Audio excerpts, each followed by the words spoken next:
Hallelujah. ದೇವರ ಪರಿಶುದ್ಧ ನಾಮಕ್ಕೆ ಸ್ತೋತ್ರವಾಗಲಿ. ಈ ದಿನ ನಾವು ಮತ್ತಾಯನು ಬರೆದ ಸುವಾರ್ತೆ ಅಧ್ಯಾಯ 20 ಹಾಗೂ 21 ಓದಿ ಧ್ಯಾನ ಮಾಡುವಂತರಾಗೋಣ. ಮತ್ತಾಯನು ಬರೆದ ಸುವಾರ್ತೆ ಅಧ್ಯಾಯ 20. ಪರಲೋಕ ರಾಜ್ಯವು ಒಬ್ಬ ಮನೆಯ ಯಜಮಾನನಿಗೆ ಹೋಲಿಕೆಯಾಗಿದೆ. ಅವನು ತನ್ನ ದ್ರಾಕ್ಷೆ ತೋಟಕ್ಕೆ ಕೂಲಿ ಆಳುಗಳನ್ನು ಕರೆಯುವುದಕ್ಕೆ ಬೆಳಿಗ್ಗೆ ಹೊರಟನು. ಆಳಿಗೆ ದಿನಕ್ಕೆ 1 ಪಾವಲಿಯಂತೆ ಕೂಲಿ ಗೊತ್ತು ಮಾಡಿ ಅವರನ್ನು ದ್ರಾಕ್ಷೆ ತೋಟಕ್ಕೆ ಕಳುಹಿಸಿದನು. ತರುವಾಯ ಹೆಚ್ಚು ಕಡಿಮೆ 9 ಗಂಟೆಗೆ ಹೋಗಿ ಪೇಟೆಯಲ್ಲಿ ಸುಮ್ಮನೆ ನಿಂತಿದ್ದ ಇನ್ನು ಕೆಲವರನ್ನು ಕಂಡು, ನೀವು ಸಹ ನನ್ನ ದ್ರಾಕ್ಷೆ ತೋಟಕ್ಕೆ ಹೋಗಿರಿ, ನಿಮಗೆ ಸರಿಯಾದ ಕೂಲಿಯನ್ನು ಕೊಡುತ್ತೇನೆ ಅನ್ನಲು ಅವರು ತೋಟಕ್ಕೆ ಹೋದರು. ಅವನು ತಿರುಗಿ ಹೆಚ್ಚು ಕಡಿಮೆ 12 ಗಂಟೆಗೆ ಮತ್ತು 3 ಗಂಟೆಗೆ ಹೋಗಿ ಅದೇ ಪ್ರಕಾರ ಮಾಡಿದನು. ತಿರುಗಿ ಹೆಚ್ಚು ಕಡಿಮೆ ಸಾಯಂಕಾಲ 5 ಗಂಟೆಗೆ ಹೋಗಿ ಬೇರೆ ಕೆಲವರು ನಿಂತಿರುವುದನ್ನು ಕಂಡು ಅವರನ್ನು, ದಿನವೆಲ್ಲ ಇಲ್ಲಿ ಯಾಕೆ ಸುಮ್ಮನೆ ನಿಂತಿದ್ದೀರಿ ಎಂದು ಕೇಳಲು ಅವರು, ಯಾರೂ ನಮ್ಮನ್ನು ಕೂಲಿಗೆ ಕರೆಯಲಿಲ್ಲ ಅಂದಾಗ ಅವನು, ನೀವು ಸಹ ನನ್ನ ದ್ರಾಕ್ಷೆ ತೋಟಕ್ಕೆ ಹೋಗಿರಿ ಅಂದನು. ಸಂಜೆ ಹೊತ್ತಿಗೆ ದ್ರಾಕ್ಷೆ ತೋಟದ ಯಜಮಾನನು ತನ್ನ ಪಾರುಪತ್ಯಗಾರನಿಗೆ ಆ ಆಳುಗಳನ್ನು ಕರೆದು ಕಡೆಗೆ ಬಂದವರನ್ನು ಮೊದಲು ಮಾಡಿಕೊಂಡು ಮೊದಲು ಬಂದವರ ತನಕ ಅವರಿಗೆ ಕೂಲಿ ಕೊಡು ಎಂದು ಹೇಳಿದನು. ಆಗ ಸಾಯಂಕಾಲ 5 ಗಂಟೆಗೆ ಬಂದವರಿಗೆ 1 ಪಾವಲಿ ಸಿಕ್ಕಿತು. ತರುವಾಯ ಮೊದಲಿನವರು ಬಂದು ತಮಗೆ ಹೆಚ್ಚು ದೊರೆಯುವುದೆಂದು ನೆನೆಸಿದರು. ಆದರೆ ಇವರಿಗೆ ಸಹ 1 ಪಾವಲಿಯೇ ಸಿಕ್ಕಿತು. ಅದನ್ನು ತೆಗೆದುಕೊಂಡು ಮನೆಯ ಯಜಮಾನನ ಮೇಲೆ ಗುಣುಗುಟ್ಟಿ, ಕಡೆಗೆ ಬಂದ ಇವರು 1 ತಾಸು ಹೊತ್ತು ಮಾತ್ರ ಕೆಲಸ ಮಾಡಿದ್ದಾರೆ, ನಾವು ದಿನವೆಲ್ಲ ಬಿಸಿಲಿನಲ್ಲಿ ಕೆಲಸ ಮಾಡಿ ಕಷ್ಟಪಟ್ಟಿದ್ದೇವೆ, ಇವರನ್ನು ನಮಗೆ ಸಮ ಮಾಡಿದ್ದೀಯೇ ಅಂದರು. ಅದಕ್ಕೆ ಅವನು ಅವರಲ್ಲಿ ಒಬ್ಬನಿಗೆ, ಏನಪ್ಪ, ನಾನು ನಿನಗೆ ಅನ್ಯಾಯ ಮಾಡಲಿಲ್ಲ, ನೀನು ನನ್ನ ಸಂಗಡ 1 ಪಾವಲಿಗೆ ಒಡಂಬಟ್ಟಿಯಲ್ಲ, ನಿನ್ನ ಕೂಲಿ ತಕ್ಕೊಂಡು ಹೋಗು, ನಿನಗೆ ಕೊಟ್ಟಂತೆ ಕಡೆಗೆ ಬಂದ ಇವನಿಗೂ ಕೊಡುವುದಕ್ಕೆ ನನಗೆ ಮನಸ್ಸುಂಟು.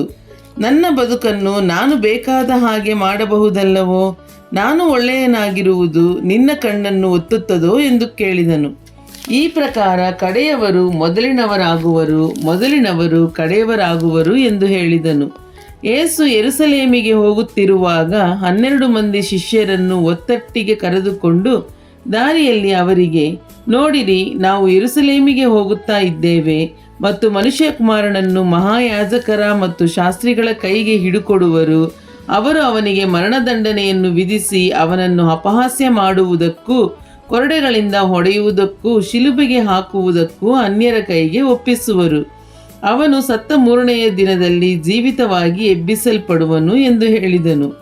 ಆಗ ಜೆಬೆದಾಯನ ಮಕ್ಕಳ ತಾಯಿ ಆತನಿಂದ ಏನೋ ಒಂದು ಬೇಡಿಕೊಳ್ಳಬೇಕೆಂದು ತನ್ನ ಮಕ್ಕಳನ್ನು ಕರಕೊಂಡು ಬಂದು ಆತನಿಗೆ ಅಡ್ಡಬಿದ್ದಳು. ಆತನು ಆಕೆಯನ್ನು, ನಿನಗೇನು ಬೇಕಮ್ಮ ಎಂದು ಕೇಳಲು ಆಕೆ, ನಿನ್ನ ರಾಜ್ಯದಲ್ಲಿ ನನ್ನ ಈ 2 ಮಕ್ಕಳಲ್ಲಿ ಒಬ್ಬನು ನಿನ್ನ ಬಲಗಡೆಯಲ್ಲೂ ಮತ್ತೊಬ್ಬನು ಎಡಗಡೆಯಲ್ಲೂ ಕೂತುಕೊಳ್ಳುವುದಕ್ಕೆ ಅಪ್ಪಣೆಯಾಗಬೇಕು ಅಂದಳು. ಅದಕ್ಕೆ ಯೇಸು, ನೀವು ಬೇಡಿಕೊಂಡದ್ದು ಏನೆಂದು ನಿಮಗೆ ತಿಳಿಯದು. ನಾನು ಕುಡಿಯಬೇಕಾಗಿರುವ ಪಾತ್ರೆಯಲ್ಲಿ ನೀವು ಕುಡಿಯುವುದು ನಿಮ್ಮಿಂದಾದೀತೆ ಎಂದು ಕೇಳಲು ಅವರು, ಆಗುವುದು ಅಂದರು. ಆಗ ಆತನು ಅವರಿಗೆ, ನನ್ನ ಪಾತ್ರೆಯಲ್ಲಿ ನೀವು ಕುಡಿಯುವಿರಿ ಸರಿ, ಆದರೆ ನನ್ನ ಎಡಬಲಗಡೆಗಳಲ್ಲಿ ಕೂತುಕೊಳ್ಳುವಂತೆ ಅನುಗ್ರಹ ಮಾಡುವುದು ನನ್ನದಲ್ಲ, ನನ್ನ ತಂದೆಯಿಂದ ಅದು ಯಾರಿಗೆಂದು ಸಿದ್ಧಪಡಿಸಿದೆಯೋ ಅವರಿಗೇ ಸಿಕ್ಕುವುದು ಎಂದು ಹೇಳಿದನು. ಉಳಿದ 10 ಮಂದಿ ಶಿಷ್ಯರು ಇದನ್ನು ಕೇಳಿ ಆ 2 ಅಣ್ಣ ತಮ್ಮಂದಿರ ಮೇಲೆ ಸಿಟ್ಟುಗೊಂಡರು. ಆದರೆ ಯೇಸು ಅವರನ್ನು ಹತ್ತಿರಕ್ಕೆ ಕರೆದು ಅವರಿಗೆ, ಜನಗಳನ್ನಾಳುವವರು ಅವರ ಮೇಲೆ ಅಹಂಕಾರದಿಂದ ದೊರೆತನ ಮಾಡುತ್ತಾರೆ ಮತ್ತು ದೊಡ್ಡವರು ಬಲಾತ್ಕಾರದಿಂದ ಅಧಿಕಾರ ನಡೆಸುತ್ತಾರೆ ಎಂದು ನೀವು ಬಲ್ಲಿರಷ್ಟೇ. ನಿಮ್ಮಲ್ಲಿ ಆಗಿರಬಾರದು. ಆದರೆ ನಿಮ್ಮಲ್ಲಿ ದೊಡ್ಡವನಾಗಬೇಕೆಂದಿರುವವನು ನಿಮ್ಮ ಸೇವಕನಾಗಿರಬೇಕು, ನಿಮ್ಮಲ್ಲಿ ಮೊದಲನೆಯವನಾಗಬೇಕೆಂದಿರುವವನು ನಿಮ್ಮ ಆಳಾಗಿರಬೇಕು. ಹಾಗೆಯೇ ಮನುಷ್ಯಕುಮಾರನು ಸೇವೆ ಮಾಡಿಸಿಕೊಳ್ಳುವುದಕ್ಕೆ ಬರಲಿಲ್ಲ, ಸೇವೆ ಮಾಡುವುದಕ್ಕೂ ಅನೇಕರನ್ನು ಬಿಡಿಸಿಕೊಳ್ಳುವುದಕ್ಕಾಗಿ ತನ್ನ ಪ್ರಾಣವನ್ನು ಈಡುಕೊಡುವುದಕ್ಕೂ ಬಂದನು ಎಂದು ಹೇಳಿದನು. ಅವರು ಯೆರಿಕೋವಿಂದ ಹೊರಟು ಹೋಗುತ್ತಿರುವಾಗ ಜನರ ದೊಡ್ಡ ಗುಂಪು ಆತನ ಹಿಂದೆ ಹೋಯಿತು. ಆಗ ದಾರಿಯ ಮಗ್ಗುಲಲ್ಲಿ ಕೂತಿದ್ದ 2 ಕುರುಡರು ಯೇಸು ಈ ಮಾರ್ಗವಾಗಿ ಹೋಗುತ್ತಿದ್ದಾನೆಂದು ಕೇಳಿ, ಸ್ವಾಮಿ, ದಾವಿದನ ಕುಮಾರನೇ, ನಮ್ಮನ್ನು ಕರುಣಿಸು ಎಂದು ಕೂಗಿಕೊಂಡರು.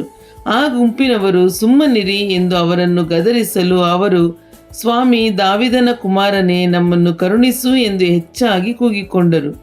ಆಗ ಯೇಸು ನಿಂತು ಅವರನ್ನು ಕರೆದು, ನಾನು ನಿಮಗೆ ಏನು ಮಾಡಬೇಕೆಂದು ಕೋರುತ್ತೀರಿ ಎಂದು ಕೇಳಲು ಅವರು, ನಮ್ಮ ಕಣ್ಣುಗಳು ತೆರೆಯಲ್ಪಡಬೇಕು ಸ್ವಾಮಿ ಅಂದರು. ಆಗ ಯೇಸು ಕನಿಕರಪಟ್ಟು ಅವರ ಕಣ್ಣುಗಳನ್ನು ಮುಟ್ಟಿದನು. ಕೂಡಲೇ ಅವರಿಗೆ ಕಣ್ಣು ಬಂದವು. ಅವರು ಆತನ ಹಿಂದೆ ಹೋದರು. ಮತ್ತಾಯನು ಬರೆದ ಸುವಾರ್ತೆ ಅಧ್ಯಾಯ 21. ಅವರು ಯೆರೂಸಲೇಮಿಗೆ ಸಮೀಪಿಸಿ ಎಣ್ಣೆಯ ಮರಗಳ ಗುಡ್ಡದ ಬಳಿಯಲ್ಲಿರುವ ಬೇತ್ಫಗೆಗೆ ಬಂದಾಗ ಯೇಸು 2 ಶಿಷ್ಯರನ್ನು ಕರೆದು, ನಿಮ್ಮೆದುರಿಗಿರುವ ಹಳ್ಳಿಗೆ ಹೋಗಿರಿ. ಹೋದ ಕೂಡಲೇ ಅಲ್ಲಿ ಕಟ್ಟಿರುವ ಕತ್ತೆಯನ್ನೂ ಅದರ ಕೂಡ ಇರುವ ಮರಿಯನ್ನು ಕಾಣುವಿರಿ. ಅವುಗಳನ್ನು ಬಿಚ್ಚಿ ನನ್ನ ಹತ್ತಿರಕ್ಕೆ ಕರಕೊಂಡು ಬನ್ನಿರಿ. ಯಾವನಾದರೂ ನಿಮಗೆ ಏನಾದರೂ ಕೇಳಿದರೆ, ಇವು ಸ್ವಾಮಿಯವರಿಗೆ ಬೇಕಾಗಿವೆ ಅನ್ನಿರಿ. ಕೂಡಲೇ ಅವುಗಳನ್ನು ಬಿಟ್ಟುಕೊಡುವನು ಎಂದು ಹೇಳಿ ಕಳುಹಿಸಿದನು. ಒಬ್ಬ ಪ್ರವಾದಿಯ ಮುಖಾಂತರ ಹೇಳಿದ ಮಾತು ನೆರವೇರುವಂತೆ ಇದು ಆಯಿತು. ಆ ಮಾತು ಏನೆಂದರೆ, ಚಿಯೋನ್ ನಗರಿಗೆ, ನೋಡು, ನಿನ್ನ ಅರಸನು ನಿನ್ನ ಬಳಿಗೆ ಬರುತ್ತಾನೆ. ಆತನು ಶಾಂತಗುಣವುಳ್ಳವನಾಗಿಯೂ ಕತ್ತೆಯನ್ನು, ಹೌದು, ಪ್ರಾಯದ ಕತ್ತೆ ಮರಿಯನ್ನು ಹತ್ತಿದವನಾಗಿಯೂ ಬರುತ್ತಾನೆಂದು ಹೇಳಿರಿ ಎಂಬುದು. ಆಗ ಶಿಷ್ಯರು ಹೋಗಿ ಯೇಸು ತಮಗೆ ಅಪ್ಪಣೆ ಕೊಟ್ಟಂತೆಯೇ ಕತ್ತೆಯನ್ನು ಮರಿಯನ್ನು ತಂದು ಅವುಗಳ ಮೇಲೆ ತಮ್ಮ ಬಟ್ಟೆಗಳನ್ನು ಹಾಕಲು ಆತನು ಹತ್ತಿ ಕೂತುಕೊಂಡನು. ಆಗ ಜನರ ಗುಂಪಿನಲ್ಲಿ ಬಹಳ ಮಂದಿ ತಮ್ಮ ಬಟ್ಟೆಗಳನ್ನು ದಾರಿಯಲ್ಲಿ ಹಾಸಿದರು.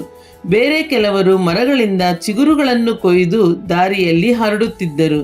ಆತನ ಹಿಂದೆಯೂ ಮುಂದೆಯೂ ಗುಂಪಾಗಿ ಹೋಗುತ್ತಿದ್ದ ಜನರು, ದಾವೀದನ ಕುಮಾರನಿಗೆ ಜಯ, ಕರ್ತನ ಹೆಸರಿನಲ್ಲಿ ಬರುವವನಿಗೆ ಆಶೀರ್ವಾದ, ಮೇಲಣ ಲೋಕಗಳಲ್ಲಿ ಜಯ ಎಂದು ಆರ್ಭಟಿಸಿದರು. ಆತನು ಯೆರೂಸಲೇಮನ್ನು ಸೇರಲು ಪಟ್ಟಣವೆಲ್ಲ ಗದ್ದಲವಾಗಿ, ಈತನು ಯಾರು ಅಂದರು.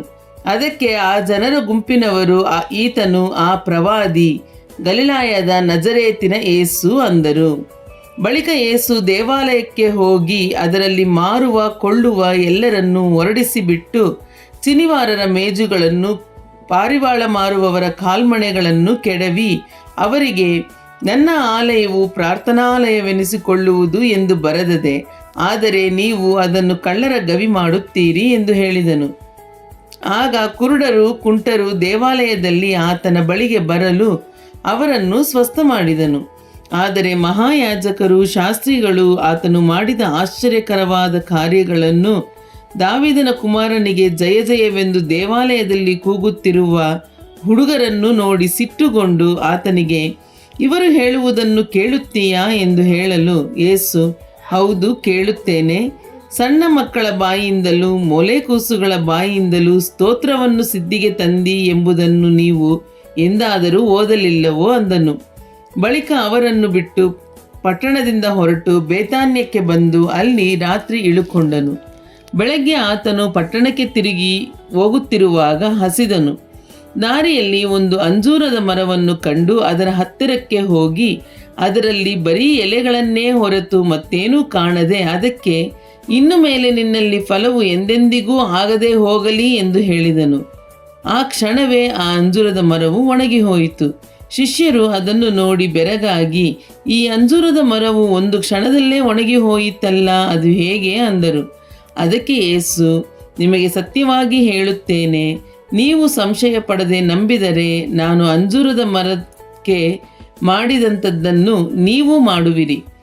ಇದು ಮಾತ್ರವಲ್ಲದೆ ಈ ಬೆಟ್ಟಕ್ಕೆ, ನೀನು ಕಿತ್ತುಕೊಂಡು ಹೋಗಿ ಸಮುದ್ರದಲ್ಲಿ ಬೀಳು ಎಂದರೆ ಹೇಳಿದರೆ ಅದೂ ಆಗುವುದು. ನೀವು ನಂಬಿಕೊಂಡು ಪ್ರಾರ್ಥನೆಯಲ್ಲಿ ಏನೇನು ಬೇಡಿಕೊಳ್ಳುವಿರೋ ಅದನ್ನೆಲ್ಲ ಹೊಂದುವಿರಿ ಅಂದನು. ತರುವಾಯ ಆತನು ದೇವಾಲಯಕ್ಕೆ ಬಂದು ಬೋಧಿಸುತ್ತಿರಲಾಗಿ ಮಹಾಯಾಜಕರು, ಪ್ರಜೆಯ ಹಿರಿಯರು ಆತನ ಬಳಿಗೆ ಬಂದು, ನೀನು ಯಾವ ಅಧಿಕಾರದಿಂದ ಇದನ್ನೆಲ್ಲ ಮಾಡುತ್ತಿ? ಈ ಅಧಿಕಾರವನ್ನು ನಿನಗೆ ಯಾರು ಕೊಟ್ಟರು ಎಂದು ಕೇಳಲು ಯೇಸು ಅವರಿಗೆ ಹೇಳಿದ್ದೇನೆಂದರೆ, ನಾನೂ ಸಹ ನಿಮ್ಮನ್ನು ಒಂದು ಮಾತು ಕೇಳುತ್ತೇನೆ. ಅದನ್ನು ನೀವು ನನಗೆ ಹೇಳಿದರೆ ನಾನು ಯಾವ ಅಧಿಕಾರದಿಂದ ಇವನ್ನು ಮಾಡುತ್ತೇನೆಂಬುದನ್ನು ನಿಮಗೆ ಹೇಳುತ್ತೇನೆ. ದೀಕ್ಷಾ ಸ್ನಾನ ಮಾಡಿಸುವ ಅಧಿಕಾರವು ಯೋಹಾನನಿಗೆ ಎಲ್ಲಿಂದ ಬಂತು? ಪರಲೋಕದಿಂದಲೋ ಮನುಷ್ಯರಿಂದಲೋ ಅಂದನು. ಆಗ ಅವರು, ಪರಲೋಕದಿಂದ ಬಂತೆಂದು ನಾವು ಹೇಳಿದರೆ ಹಾಗಾದರೆ ನೀವು ಅವನನ್ನು ಯಾಕೆ ನಂಬಲಿಲ್ಲ ಎಂದು ನಮಗೆ ಹೇಳಾನು. ಮನುಷ್ಯರಿಂದ ಬಂತೆಂದು ಹೇಳಿದರೆ ನಮಗೆ ಜನರ ಭಯವಿದೆ. ಯೋಹಾನನು ಪ್ರವಾದಿ ಎಂದು ಎಲ್ಲರೂ ಎಣಿಸಿದ್ದರಲ್ಲ ಎಂಬುದಾಗಿ ತಮ್ಮ ತಮ್ಮೊಳಗೆ ಮಾತಾಡಿಕೊಳ್ಳುತ್ತಿದ್ದರು. ಕಡೆಗೆ ಅವರು ನಾವರಿಯೆವು ಎಂದು ಯೇಸುವಿಗೆ ಉತ್ತರ ಕೊಟ್ಟರು. ಆಗ ಆತನು ಅವರಿಗೆ, ಯಾವ ಅಧಿಕಾರದಿಂದ ಇದನ್ನೆಲ್ಲ ಮಾಡುತ್ತೇನೋ ಅದನ್ನು ನಾನೂ ನಿಮಗೆ ಹೇಳುವುದಿಲ್ಲ. ಆದರೆ ನಿಮಗೆ ಹೇಗೆ ತೋರುತ್ತದೆ? ಒಬ್ಬ ಮನುಷ್ಯನಿಗೆ 2 ಮಕ್ಕಳಿದ್ದರು. ಅವನು ಮೊದಲನೆಯವನ ಬಳಿಗೆ ಬಂದು, ಮಗನೇ, ಹೋಗಿ ಈ ಹೊತ್ತು ದ್ರಾಕ್ಷೆ ತೋಟದಲ್ಲಿ ಕೆಲಸ ಮಾಡು ಅಂದಾಗ ಅವನು ನಾನು ಹೋಗುವುದಿಲ್ಲವೆಂದು ಹೇಳಿದಾಗ್ಯೂ ತರುವಾಯ ಪಶ್ಚಾತ್ತಾಪಪಟ್ಟು ತೋಟಕ್ಕೆ ಹೋದನು. ಆಮೇಲೆ 2ನೇಯವನ ಬಳಿಗೆ ಬಂದು ಅದೇ ಮಾತನ್ನು ಹೇಳಿದಾಗ ಅವನು ಹೋಗುತ್ತೇನಪ್ಪ ಅಂದಾಗ್ಯೂ ಹೋಗಲೇ ಇಲ್ಲ.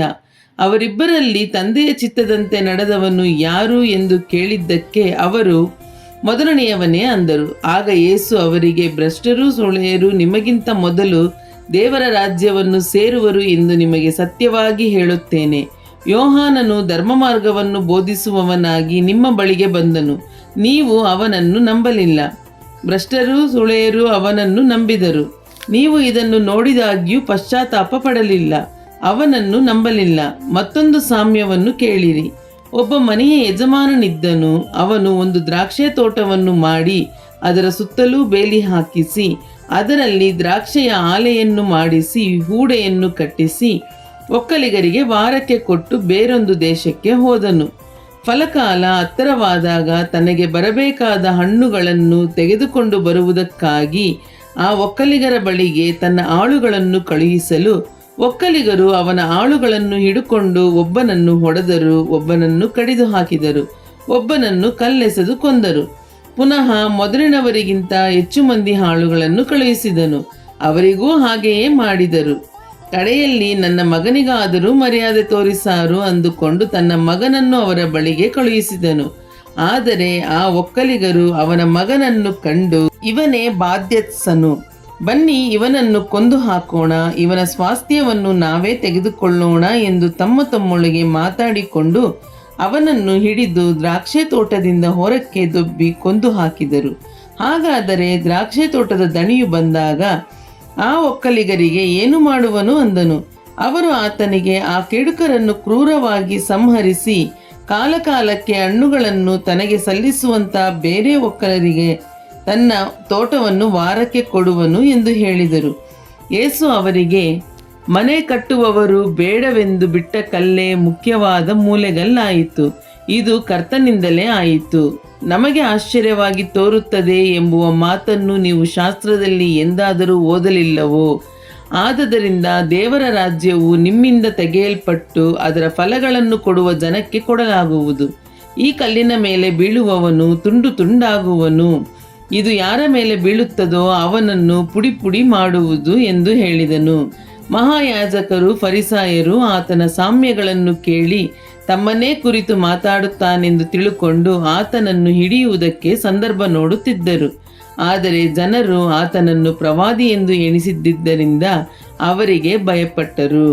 ಹಲ್ಲೆಲೂಯಾ. ದೇವರ ಪರಿಶುದ್ಧ ನಾಮಕ್ಕೆ ಸ್ತೋತ್ರವಾಗಲಿ.